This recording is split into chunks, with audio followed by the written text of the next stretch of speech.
सभी को praise the Lord. आज है दिसंबर 30, 2022। आज मैं फिर अपनी वाइफ के साथ यहाँ बैठा हूँ और आज हम लोग बात करने वाले हैं। एक छोटा सा टॉपिक है लेकिन बहुत महत्वपूर्ण टॉपिक है, तो ये वीडियो छोटा ही बनाने का कोशिश है। आज का टॉपिक है बिफोर क्राइस्ट और एनो डोमिनी, BC एंड AD। ये टर्म्स जो हैं, ये शब्द जो हैं, हम लोग जब इतिहास वगैरह जब पढ़ते हैं तो हम लोग जब डेट लिखते हैं तो हम BC और AD का या ईसा पूर्व या ईसवी, इनका हम प्रयोग करते हैं। तो आज हम इसी को देखने वाले हैं। तो BC का मतलब होता है बिफोर क्राइस्ट, ईसा पूर्व।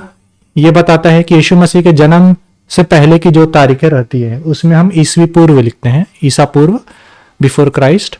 और AD का मतलब होता है एनो डोमिनी या फिर ईसवी, जिसका मीनिंग होता है in the year of the lord, Yeshu Masih के जन्म के समय से, है ना। तो ये इसका मतलब होता है। अब बिफोर क्राइस्ट, ईसा पूर्व का कुछ एग्जाम्पल हम लोग देखेंगे तो देख सकते हैं कि जैसे इब्राहिम का जन्म हुआ, ये जितने भी डेट्स है ना, ये इजराइल देश से रिलेटेड है, क्योंकि बाइबल मोस्टली पुराना नियम जो है इजराइल के अराउंड लिखा गया है ना। तो ये सारे डेट्स मतलब उसी देश के हैं। तो जैसे इब्राहिम का जन्म हुआ तो 2165 BC, ईसा पूर्व, है ना। मूसा का जन्म हुआ 1526 BC। फिर शाऊल जो पहला राजा बना 1050 BC। तो तुम इसमें देख सकती हो कि जैसे इब्राहिम के बाद मूसा का जन्म हुआ, फिर मूसा के बाद शाऊल का जन्म हुआ, लेकिन जो तारीख है वो बढ़ने के बजाय घटता है ना। तो BC में ऐसा चलता है कि डेट्स जो है घटते हैं, ठीक है।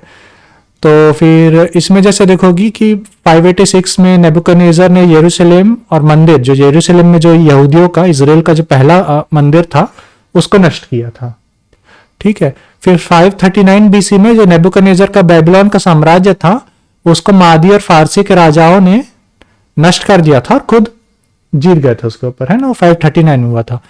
फिर जो फारसी साम्राज्य का शासनकाल देखो 539 से 331।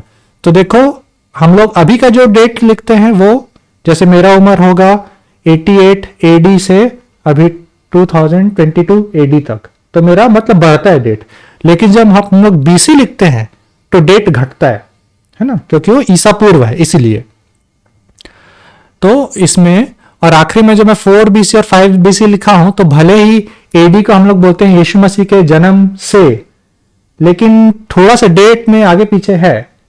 तो एक्चुअल में यीशु मसीह का जन्म 1 AD या 0 AD में नहीं हुआ है, 4 और 5 BC में हुआ है। तो डेट्स थोड़ा सा आगे पीछे हैं, लेकिन मोटा मोटा वो ये दिखाता है कि बिफोर क्राइस्ट और एनो डोमिनी, मतलब यीशु मसीह धरती पे आए थे और यीशु मसीह के जन्म से पहले का भी समय है, यीशु मसीह के जन्म के बाद का भी समय। मतलब यीशु मसीह का जन्म इतिहास को 2 भाग में बांट देता है, एक तरीके से मैं बोलूं तो ये है बिफोर क्राइस्ट, ईसा पूर्व। इसी प्रकार एनो डोमिनी होता है, जिसको ईसवी बोलते हैं। तो इसमें तुम देख सकते हो, जैसे ये जो डेट्स है, मैं वहां पर बाइबल एटलस जो लिखा हूं ना, मेरे पास ये वाली किताब है बाइबल एटलस, तो इसमें से मैक्सिमम डेट्स मैं उठाया हूं और कुछ डेट्स विकिपीडिया वगैरह से भी देखा हूं। तो AD में ऐसे लिखते हैं, AD 30 में यीशु मसीह का मृत्यु पुनरुत्थान हुआ। लगभग AD 70 में यरूशलेम और इजराइल का दूसरा मंदिर नष्ट कर दिया गया रोमियो के द्वारा। फिर AD 313 में रोमन कैथोलिक चर्च की स्थापना हुई। कुछ इंपॉर्टेंट इवेंट्स मैं यहाँ लिख दिया हूं एग्जाम्पल के रूप में कि तुमको समझ में आ जाए। फिर 1517 AD में प्रोटेस्टेंट लोग अलग हुए रोमन कैथोलिक चर्च से। उसके बाद पहला विश्व युद्ध जो हुआ 1914 से 1918, है ना। तो इसमें डेट बढ़ रहा है, तो AD के जो डेट्स रहते हैं वो बढ़ते हैं, ईसवी के डेट्स बढ़ते हैं। दूसरा विश्व युद्ध 1939 से 1945। फिर 1947 AD में भारत को आजादी मिली और 1948 में इजराइल राष्ट्र बना 2000 साल बाद, है ना। इसमें तुम एक डिफरेंस नोटिस करोगी कि जब हम BC की बात करते हैं तो BC डेट के बाद आता है, लेकिन जब AD को लिखते हैं तो AD को डेट के पहले लिखते हैं। तो ये प्रॉपर लिखने का तरीका है BC और AD का, है ना।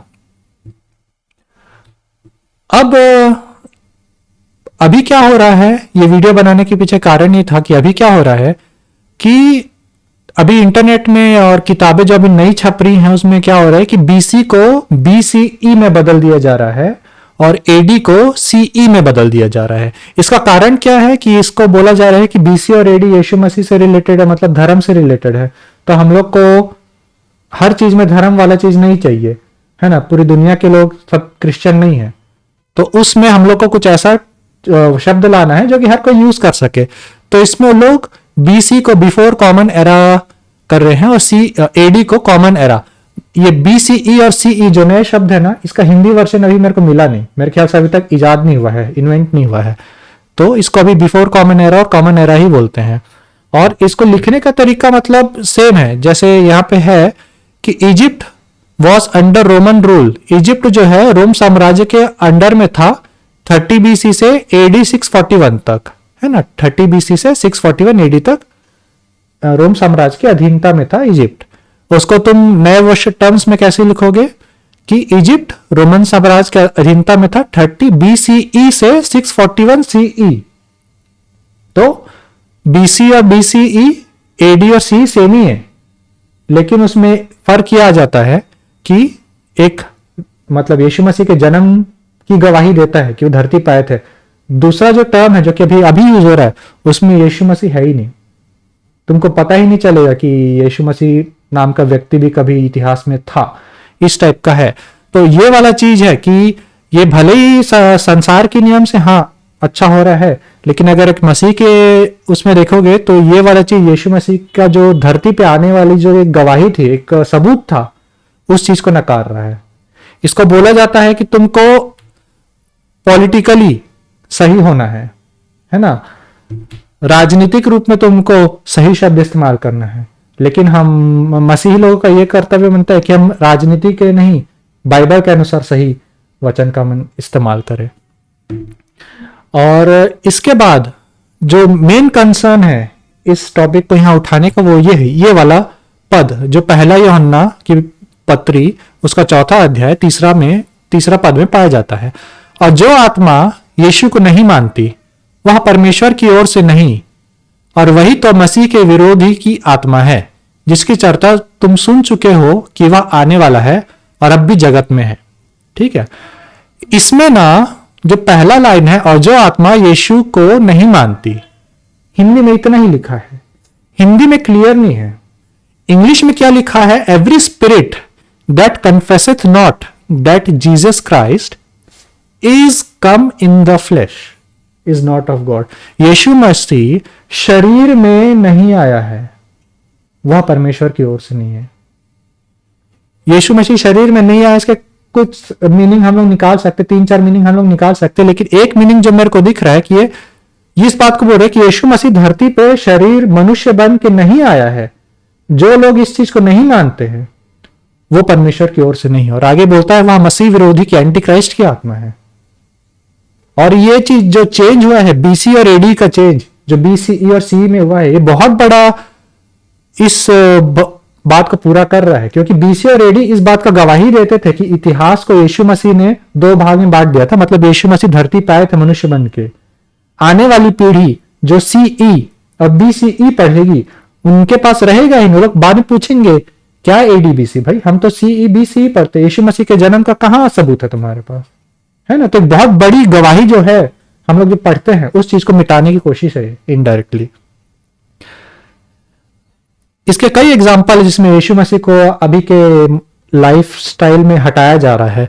जैसे एक तो एग्जाम्पल यही दिया मैं, इसके बाद हम क्रिसमस में देखते हैं कि सेंटा क्लॉज धीरे धीरे प्रचलन में बहुत ज्यादा फैल गया। यीशु मसीह का नाम ही नहीं आता है क्रिसमस में, सेंटा क्लॉज ज्यादा दिखाई देता है। और जो वेस्ट देश है यूएस वगैरह में, वहां पर क्रिसमस के छुट्टियों को क्रिसमस नहीं हॉलीडे सीजन बोला जाता है, छुट्टियों का पर्व बोला जाता है। क्रिसमस शब्द इस्तेमाल करना बंद कर रहे हैं लोग। तो ये मतलब देख रहे हैं कि यीशु मसीह के अस्तित्व, यीशु मसीह जो धरती पे आए थे उस चीज की गवाही को धीरे धीरे हमारे सोसाइटी से, हमारे समाज से ना खत्म करने की कोशिश की जा रही है। और यही वाला चीज को मैं हाईलाइट करना चाह रहा था कि वचन बोलता है कि जो आत्मा ये इस बात को नहीं मानती कि यीशु मसीह शरीर में आया वह परमेश्वर की ओर से नहीं है। हिंदी में क्लियर नहीं है, इंग्लिश में बहुत क्लियर है। इसलिए ये पूरे वीडियो को बनाने के पीछे मेन उद्देश्य यही था कि हम लोग जो क्रिश्चियन लोग हैं उन लोग खुद बीसी और एडी वाले टर्म्स को यूज करे, अपने बच्चों को भी वही टर्म्स यूज करवा, जहां भी लोगों के साथ बातचीत करते हैं तो हमेशा बीसी और एडी के टर्म्स में ही वो इतिहास के बारे में बात करे, नए टर्म्स के बारे में इस्तेमाल ना करे, क्योंकि ये बहुत जरूरी है, क्योंकि ये यीशु मसीह के धरती में आने वाली वास्तविकता की गवाही देता है। तो हम लोग अपने नेक्स्ट जनरेशन को भी यही सिखाए। तो मेन उद्देश्य इस वीडियो को बनाने का यही था, और होपफुली इस वीडियो के द्वारा हम सब आशीषित हुए होंगे। Thank you.